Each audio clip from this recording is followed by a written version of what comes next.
Aloha, everyone, and welcome to the Neutral Zone.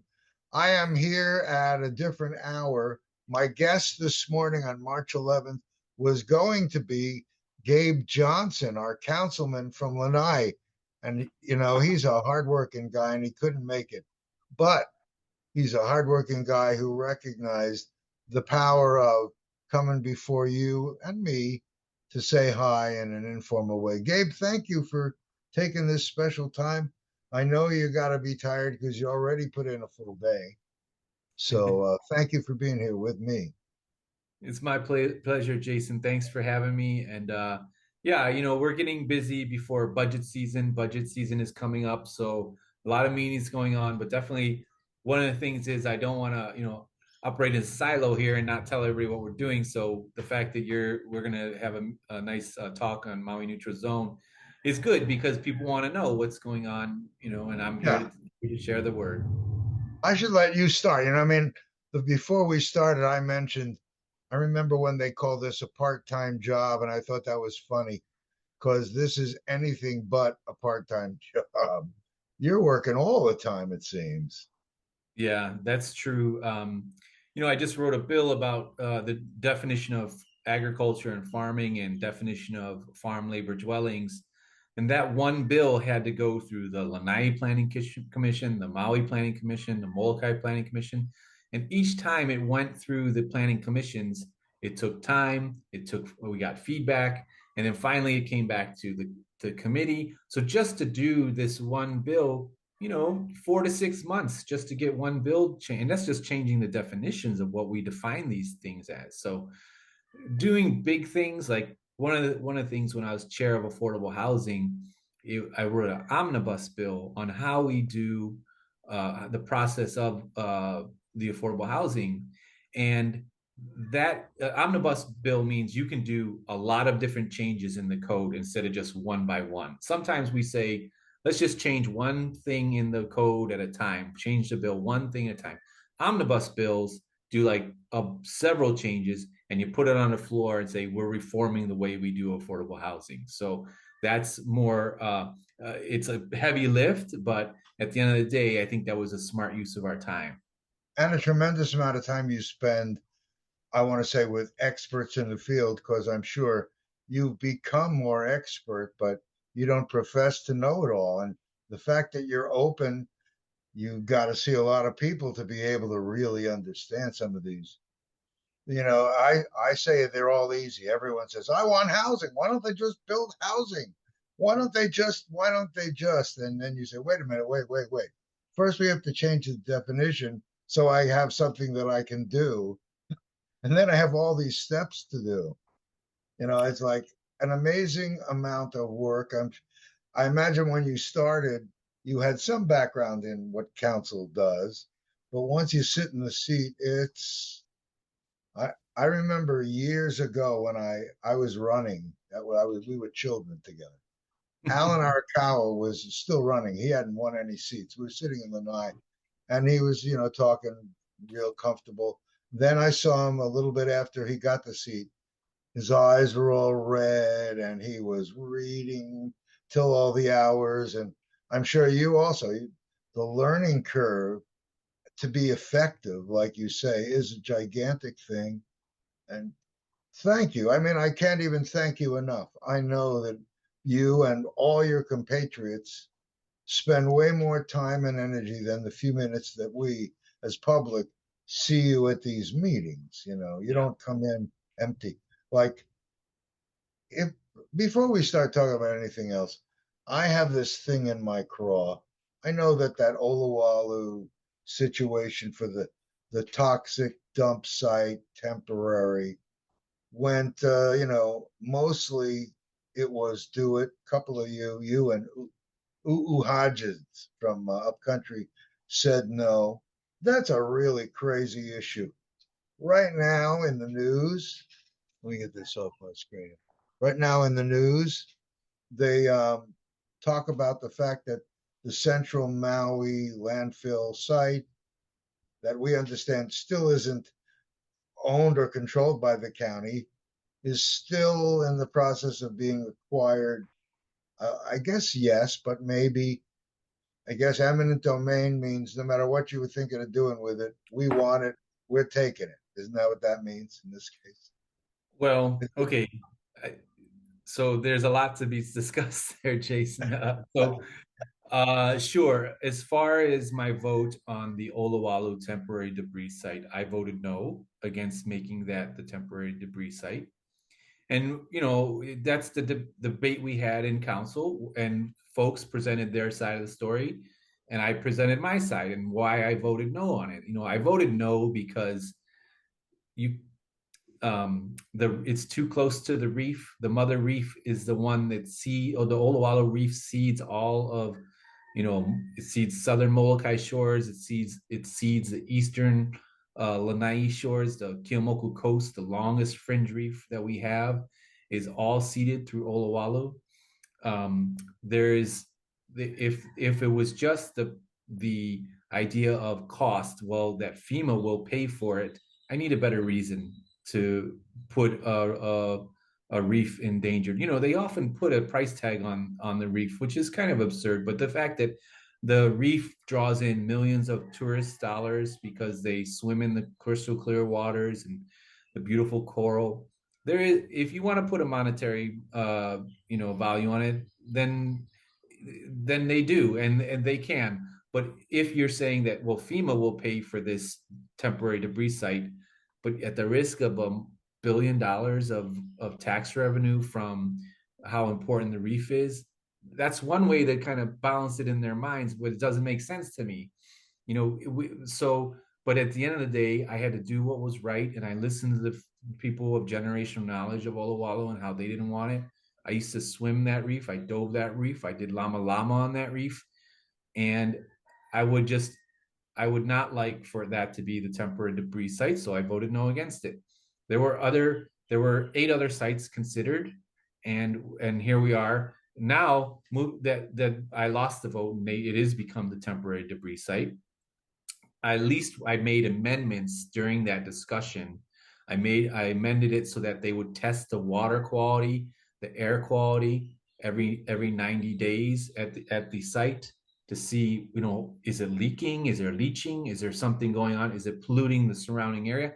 And then I also tried to make them define the term temporary. That didn't pass, but I was still fighting to say, what's your definition of temporary? 30 days or 30 years? That's really the concern I had. Now, fast forward to what's happening now in the eminent domain of the parcel adjacent to the Maui Central landfill. It's just across the street.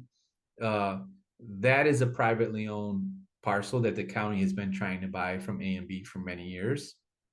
And now someone else bought it, but we're trying to eminent domain it because if the county has that place to put the debris of the fire in, then we can stop putting it in Olowalu, right?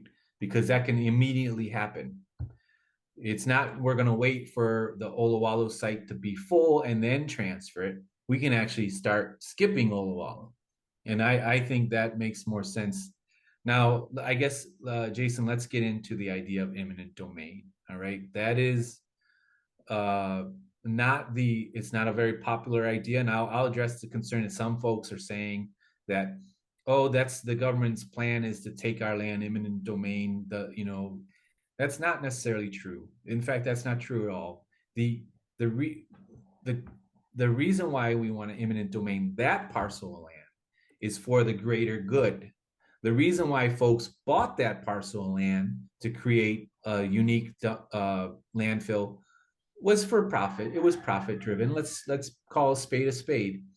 That dump site, or that landfill site that is a private site, their plan is to have construction debris go in there, and they would just say, this is where you put your old concrete. This is where you put, like when someone gets a new roof on their house, they would take those debris and put that old roof into that site that the county is trying to eminent domain.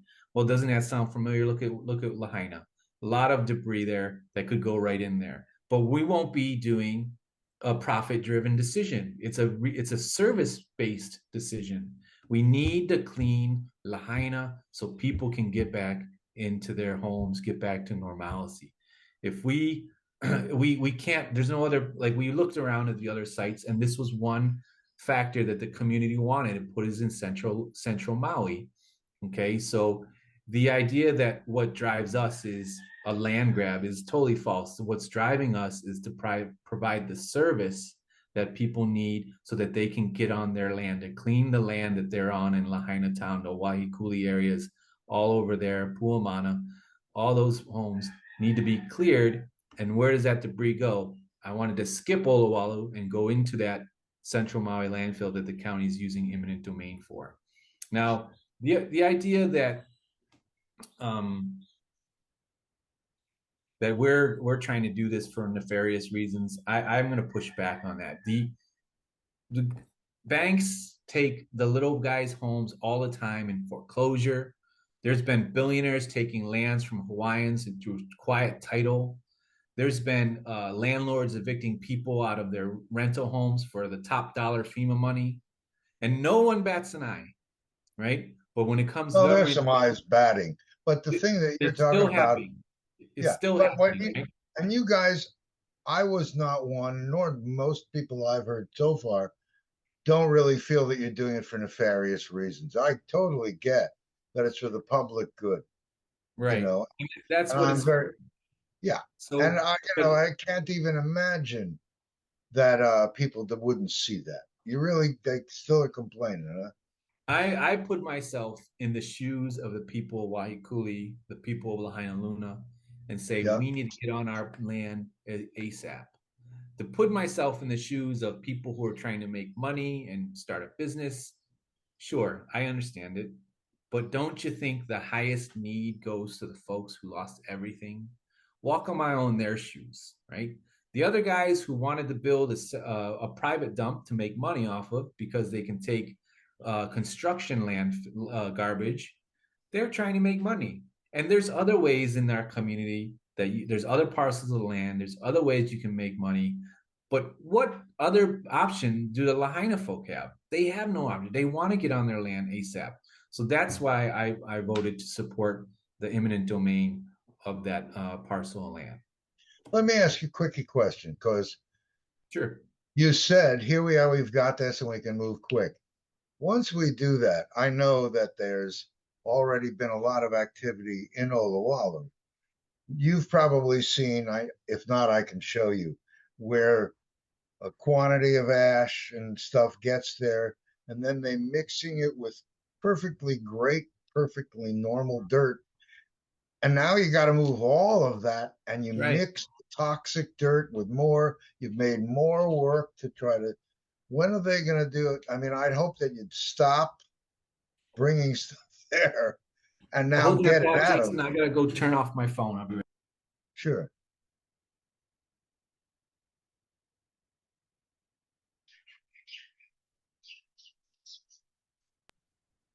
Sorry about I'm that. no, I mean, as much as we stop taking it to Olowalu, they still have to get it out of there, what they've already created. That I is hope that correct. somehow will be worked into the plan and not wait until the end to clean up Olowalu, because I don't know what it's going to take, but it's not going to take very much for the overflow in this supposedly perfect system they set up there that has already been seen could be a catastrophe way sooner than has been projected by the experts. So I hope that that doesn't get put on a back burner, making sure it's at Olowalu, because the people that I've met from Olowalu that are culturally concerned, that's one. But the scientists are the ones that really, when I watch the scientists, I had wished and hoped that you guys would have had a presentation. I don't know who's seen those presentations, but I've recorded what they did on that Saturday presentation of scientists to bring it to the public here on our show to show them different aspects of what could be done. The one thing that I still don't understand even now is containerizing. Why haven't they put it into containers right near on site so that no matter how long it takes, no matter where you bring it, it's contained. Why isn't that happening? Containerization, you can take it off island, you can take it to central Maui, you take it wherever. But that step I thought was an important step. It doesn't seem to be in there. Why? Why? FEMA has their own policies and procedures that they're doing, and they worked with the mayor's administration. To be honest with you, Jason, I'm last to know as a lawmaker, right? I'm a council member, and my strengths are making laws and lawmaking. I'm not an administrator, so the administrators worked with FEMA on the processes. So in a So short that's answer, I the don't what. know why So our they. mayor must also feel, I don't want to say obliged, but let's say FEMA and the EPA are they're the ones that run the deal. They tell the mayor what he can and cannot do. Yeah? Or Um, they I don't know. a little bit less than that, but more like they'll tell you what they'll pay and won't pay, right? We'll pay to put it in here, but we won't pay to do it that way. So then the county gets put on the hook for paying these things. And understand that even though we're a very wealthy county, as all things considered, this is some of these solutions are billions of dollars, right? Billions. Imagine though, We're going to Washington containerized. D.C. That we're going to D.C. to ask for billions of dollars, right? For and it's just it will bankrupt the county on some of these solutions. And I don't know about that particular solution, Jason, again, because I'm kept out of the loop a lot of the times.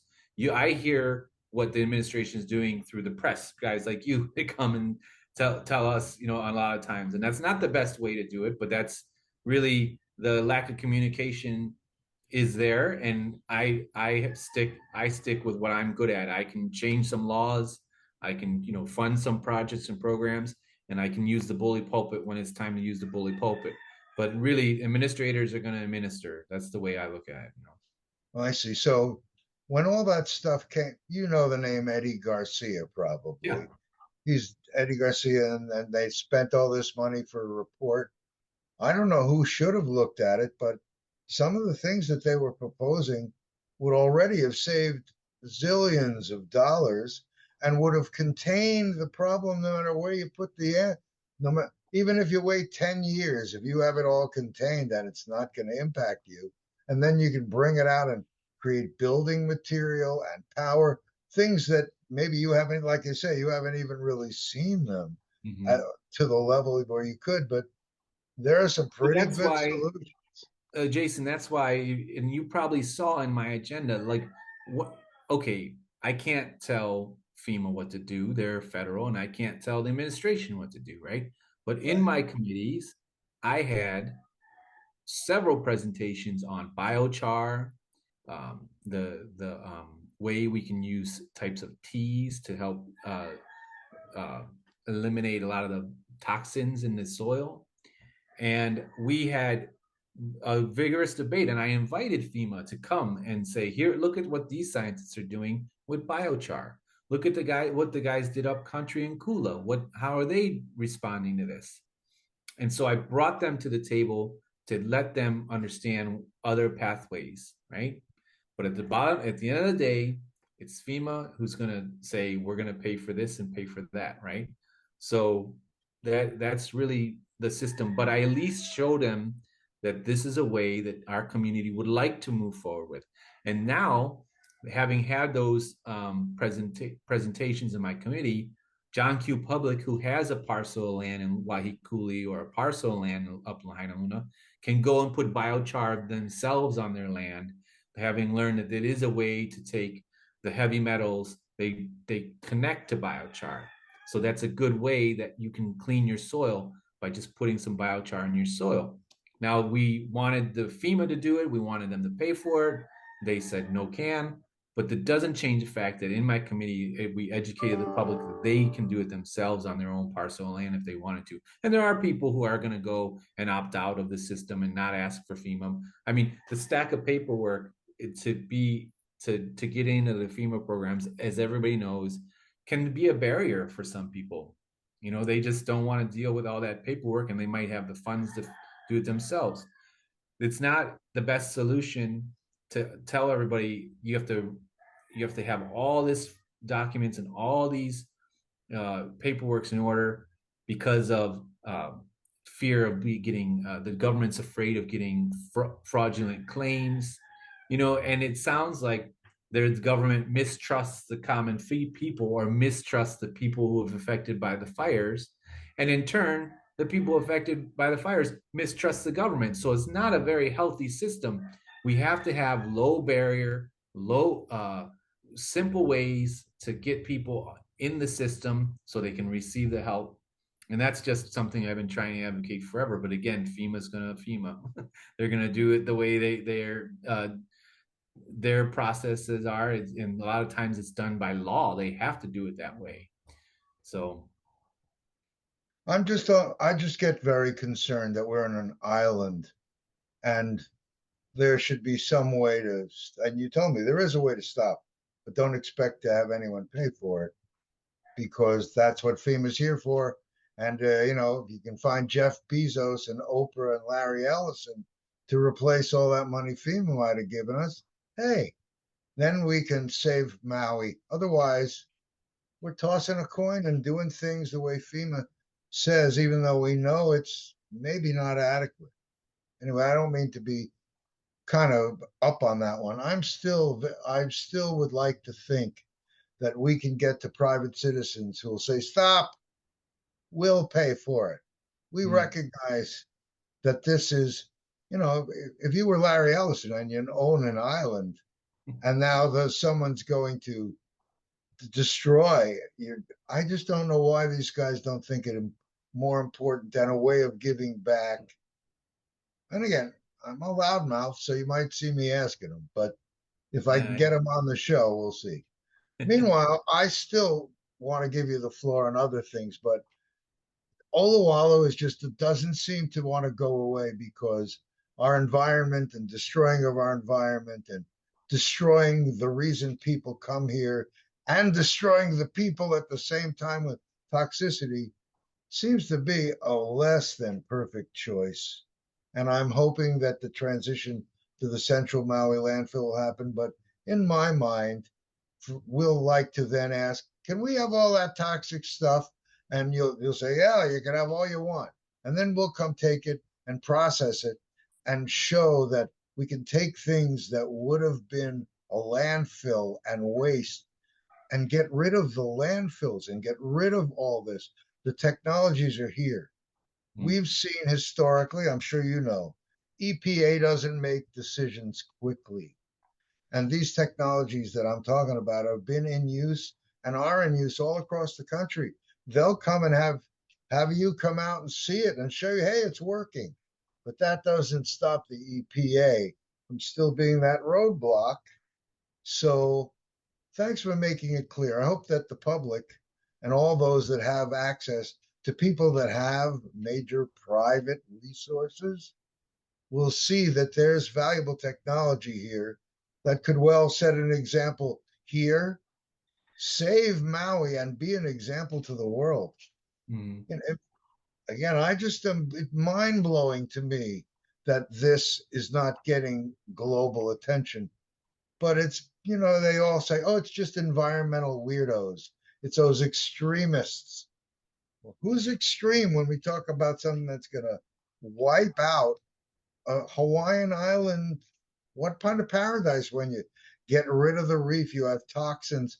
See, so I get weird with the way the media likes to spin things. And I never thought I was actually, running to be on a seat like yours. Thank you, God, I didn't get it. I don't know. I'm white here. Is that white probably came from once you started working on council? Well, yeah, who would have thought that we'd be going from disaster to disaster, right? We just got out of COVID. Now we're going to another one. It's almost like what's next, right? But you got to understand, Jason, that is the job, right? That is the job. That is the job. You can't sit there and say, well, I wasn't expecting the whole town to burn down. No one's ever done this. There's no playbook for this. But that is the job. When times of crisis, leaders got to lead. And yeah, I know right after the fire, I went to, okay, the day after the fire, I called up Expeditions Ferry and I said, "How's your boats?" They said one of them sank. We can't get in there to get the ramps, the passenger ramp that connects to the ferry, and we don't know if that's gone. But we could run out of Malaya if we had the passenger ramp. So I went in and I went, this is the day after the fire where National Guard was not there, it was just MPD. And I asked to go through and get into the burn zone and go down to the Lahaina Harbor. And I showed up there with the captain, and the aluminum ramps that could totally have melted were just sitting there with rubber tires, untouched. We put it on a flatbed, we drove her out to Malaya, and we had the ferry running up in the next few days. So Wow. that's what I did the day after the fire, and then we started doing the touring of all of the shelters. What do you need? What are you short of? Have you tried this? Have you tried? I know it was going on the phone. I went to so many of the hubs, the shelters, worked with a Red Cross, worked with FEMA, worked with the faith-based groups. We went to all the churches, and everybody was working as much as they could, but they were kind of working in silos, right? This shelter needed beds. This shelter had too many beds, right? So we were coordinating that and working around. There's no playbook for this. There's no, like, I would, the day, 2 days before, I was thinking about other things on my agenda. Now I'm looking for blankets and pillows for West Maui folks who lost everything, right?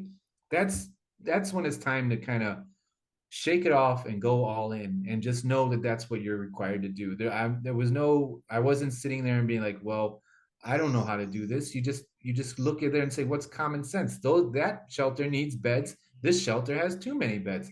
Let's make this happen. And just went down whatever was on the list, I was doing it. You need shampoo here and you don't need shampoo there. Well, that's what we were doing. One down, going and going and going. I almost fell down. I was working so hard, but at the end of the day, that's what was needed. And you can talk about what some people expect of the job, but that is what is expected. In times of crisis, leaders got to lead. It's just that simple. That's what we Well, did.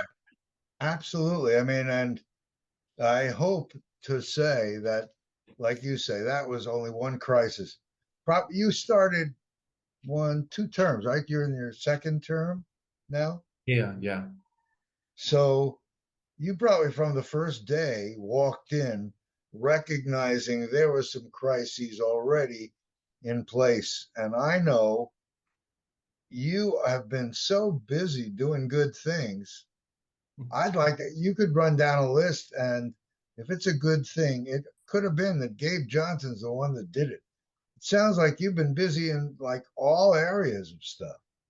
Can you Well, give us a rundown of what's going? Because I know there's just so much going on. oh my goodness. We're okay. What? I wrote it Well, down. uh, housing, is that a good area to look at? I know you have longer range programs way before this most immediate crisis, and it was handling that housing. I always thought housing was one of the biggies.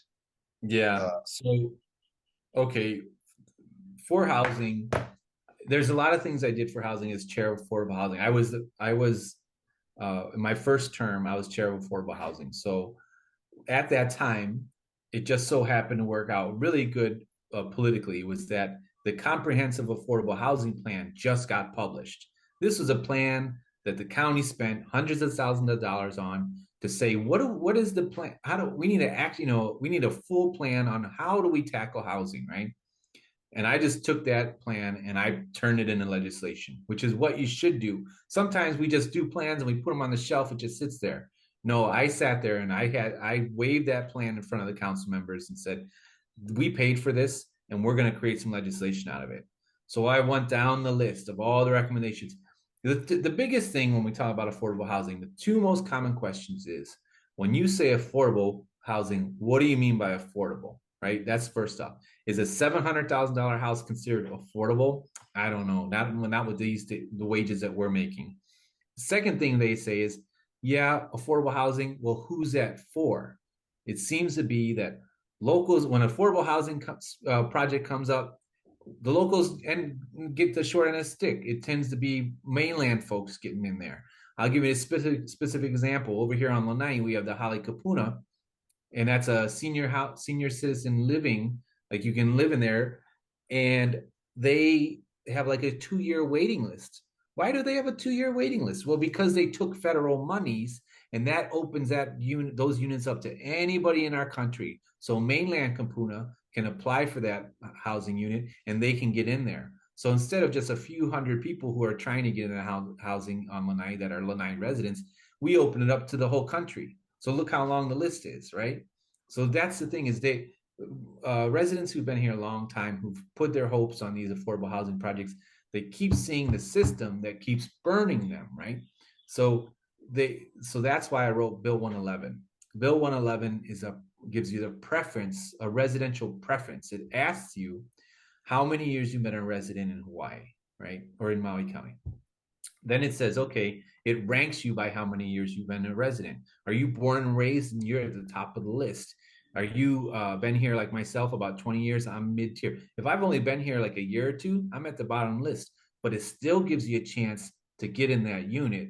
It still makes it legal, right? Because if you take federal monies, then you have to open it up to everybody, right? So the way we had to do it was to write Bill 111, where we do the lottery for affordable housing, right? You pull one name out of the hat. Oh, okay, that's your name. You get the house, right? But if that person's not ready, then they go and they redraw the hat. So what we did now, the Bill 111 says we're pulling four names out of the hat, and we rank these four names by how many years you've been a resident. You're born and raised, you're at the top of the list. If you got here like me about 20 years ago, I'm mid tier. If somebody's only been here 1 or 2 years, they're at the bottom list. Then they ask that person at the top of the list, "Are you ready?" "Oh, well, actually, I'm not ready. I have, recently changed jobs or whatever reason." Okay, then they go to the second person. "Are you ready?" Okay, I'm not ready. And then they go down to the fourth person. That allows every person to have a chance, statistically, and make that legal, right?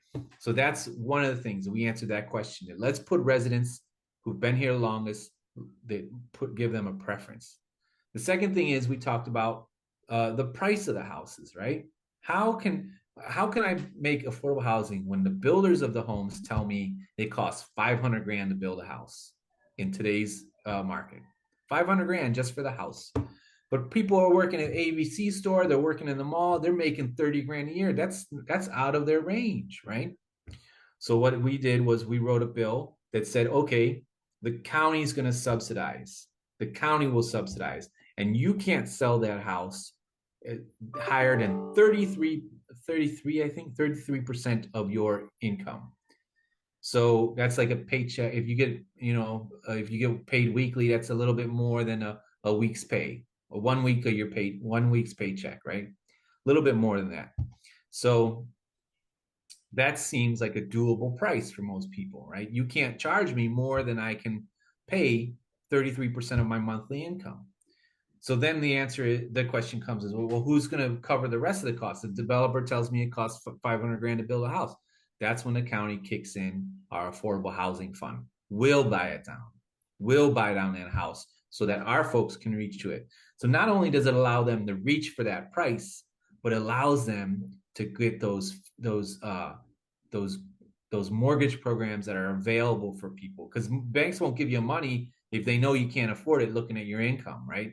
But by Right. making it say it can't be more than 33% of your income, then the banks will give you those federal mortgage programs.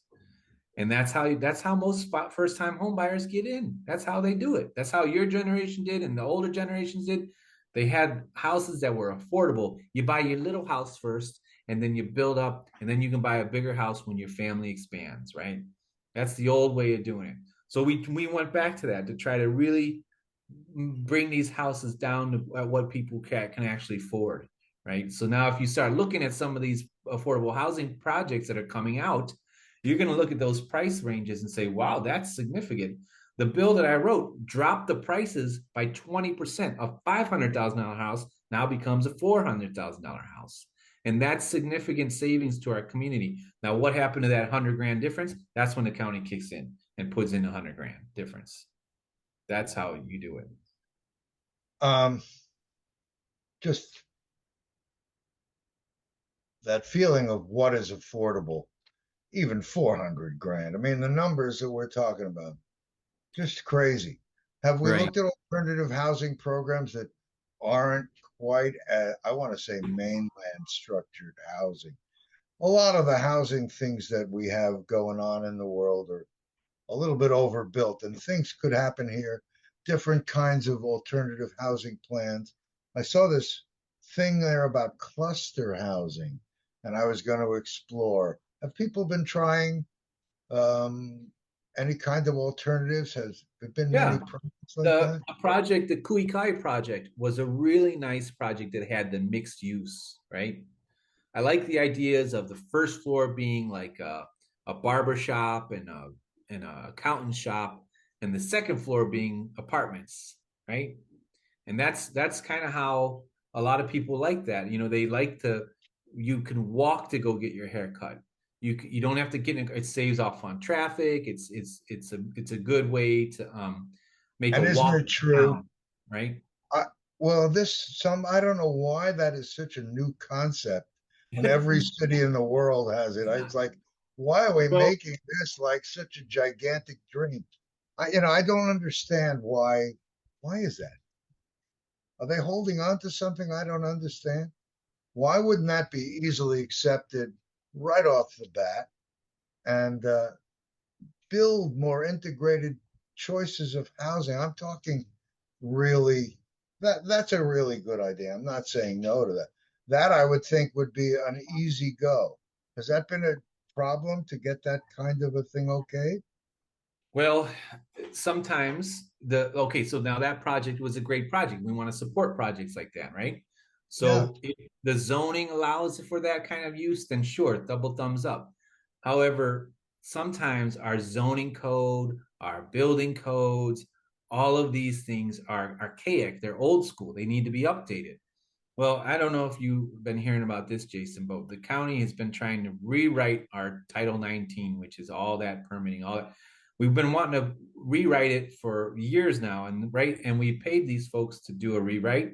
So that's why I've been kind of many of the council members were like, well, let's wait until the rewrite's done, and then we'll start putting in bills to fix the code so that we can do these things.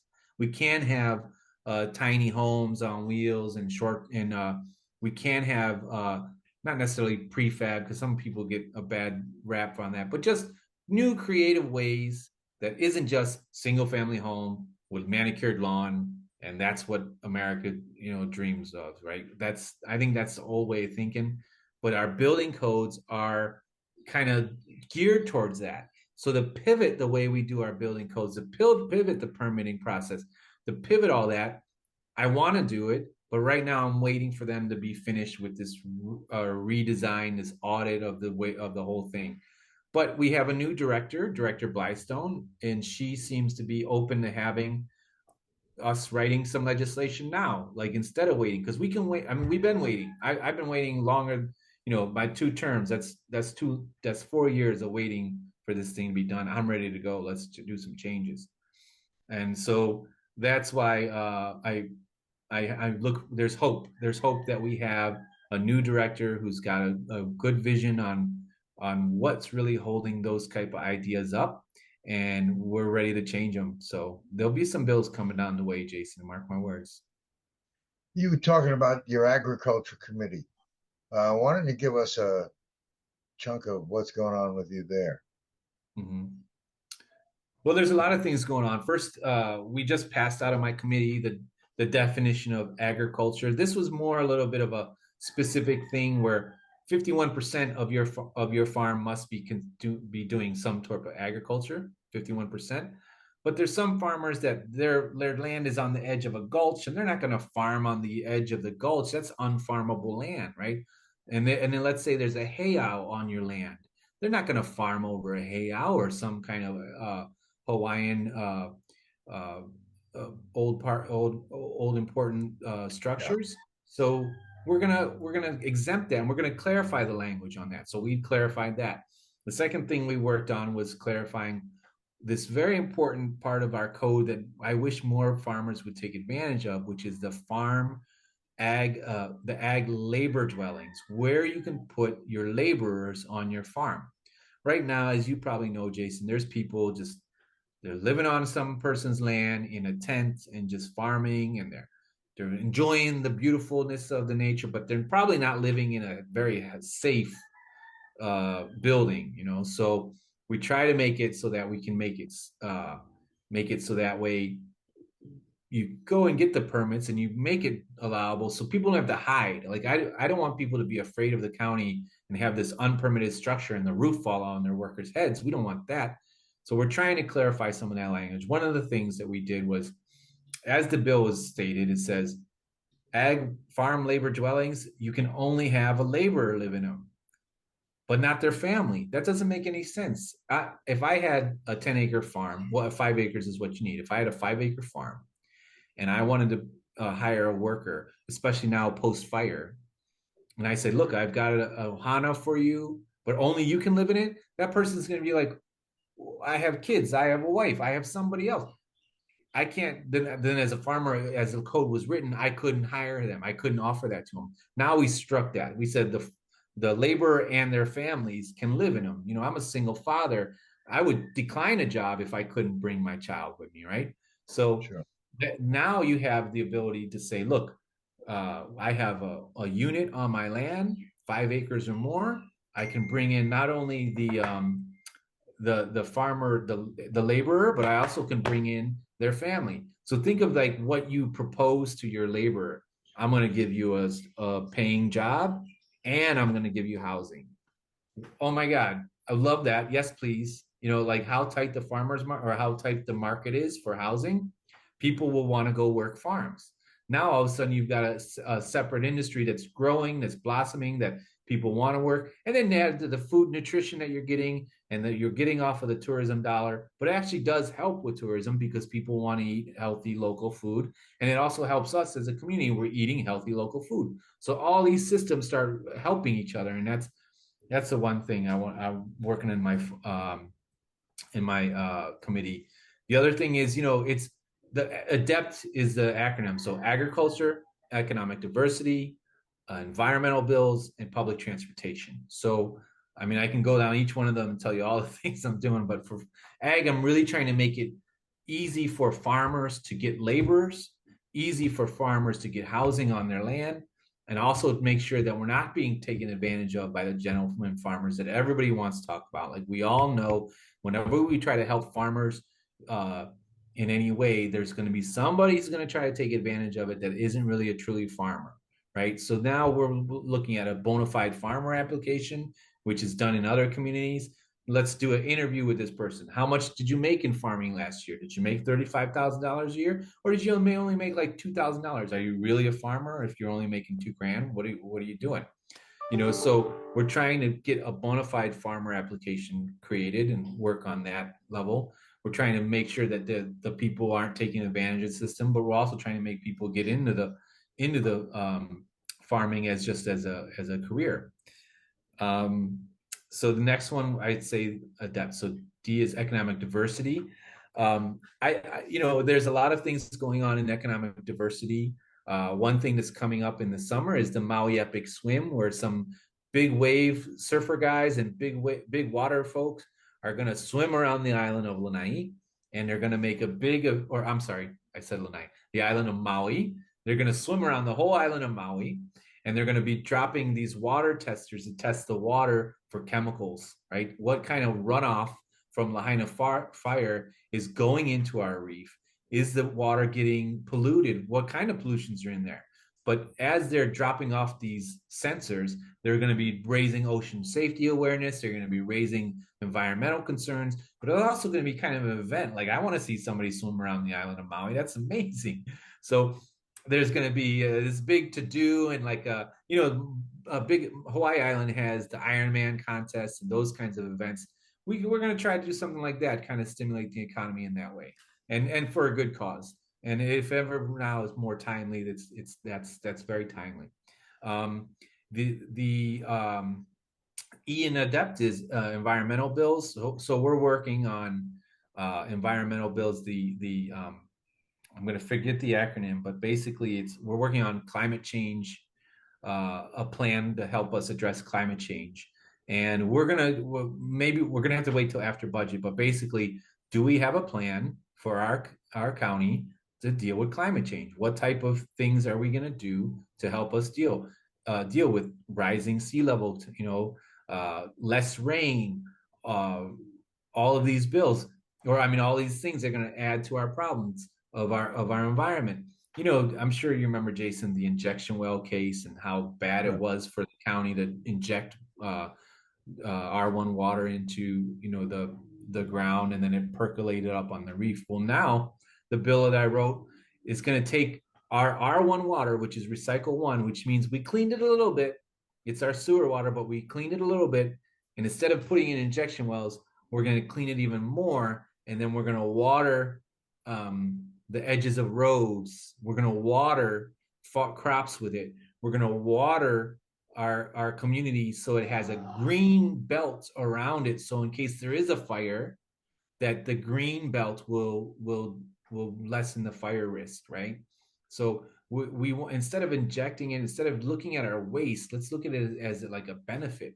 So we're going to clean the R1 water. We're going to clean that water till it's clean enough that we can actually spray it on the ground and have greenways around our community. Very important philosophy to look at this. Like, stop looking at these wastes, or the waste that we create, and start looking at them as opportunities.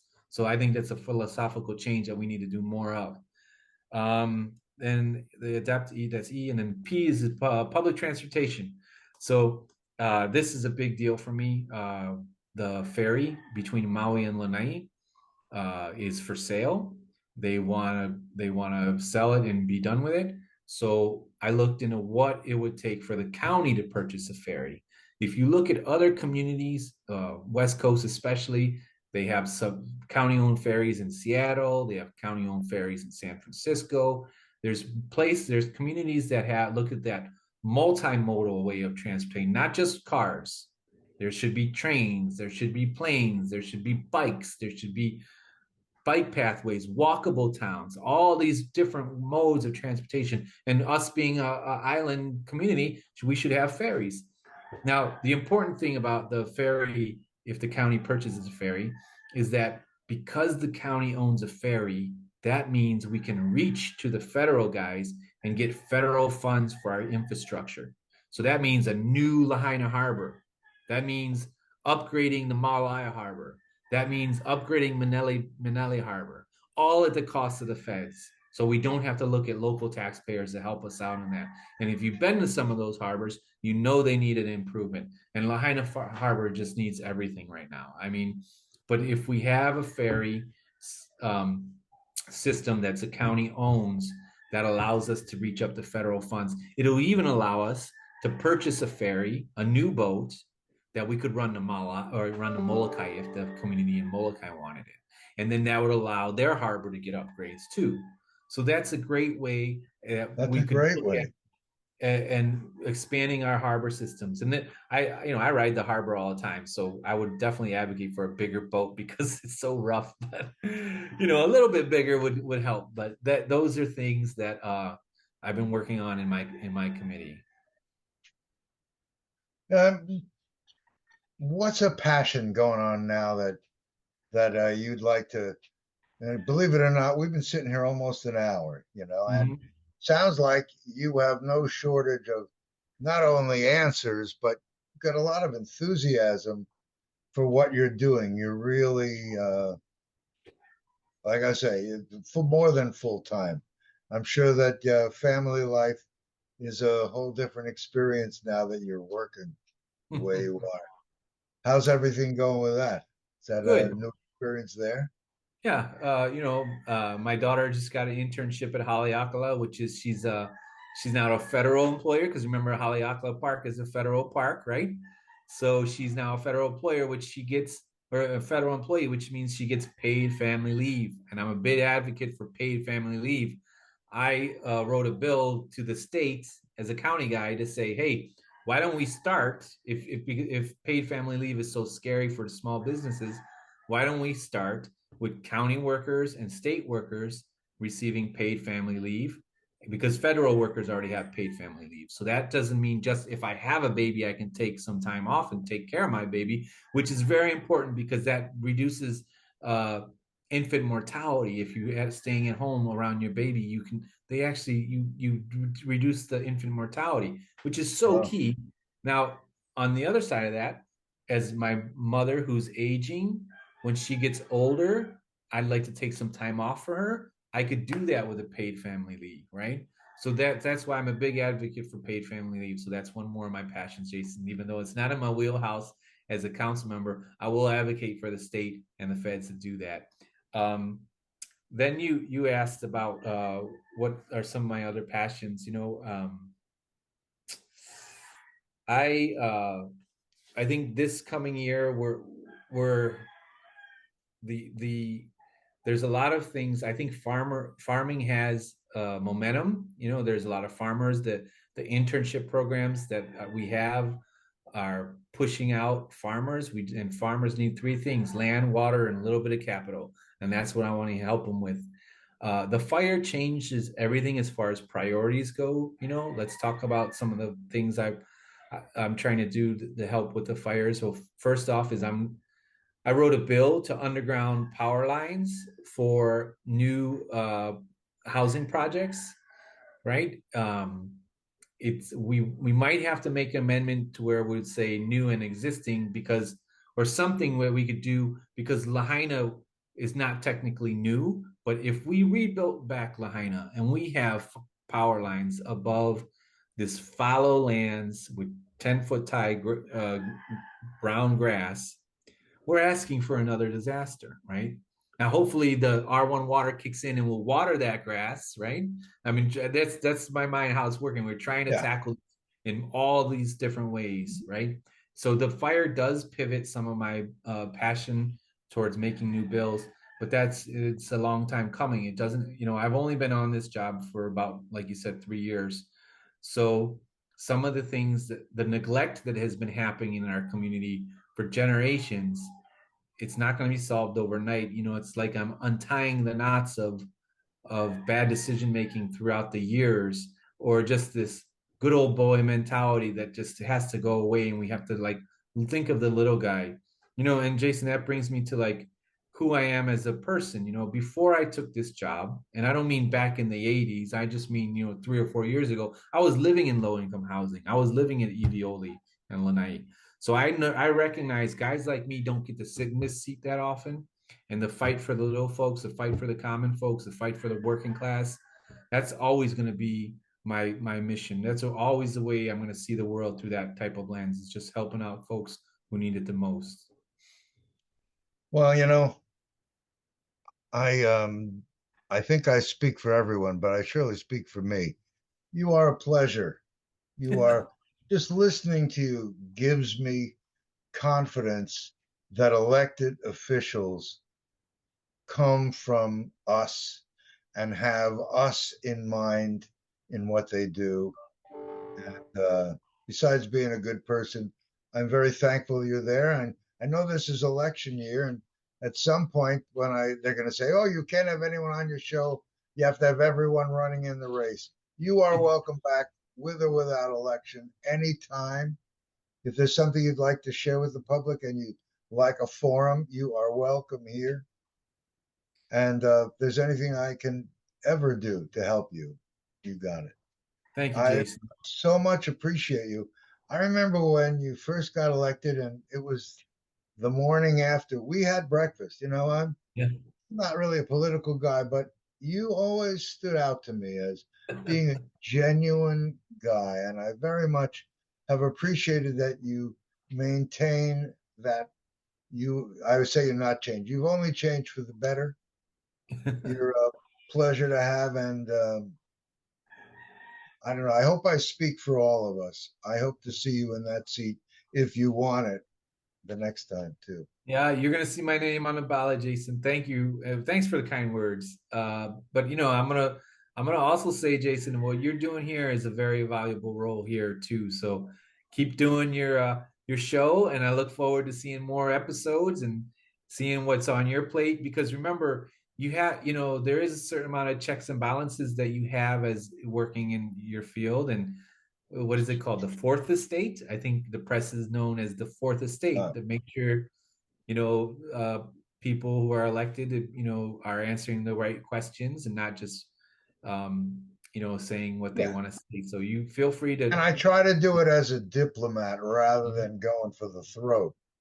This, I hope that, even those that don't have my opinions or recognize I might be liberal about stuff, can feel comfortable that I'm not going to take their head off. Because I keep thinking, like seems that you do on council, if we put everything up on the table, we can all come to an agreement that we can all be comfortable with and move forward.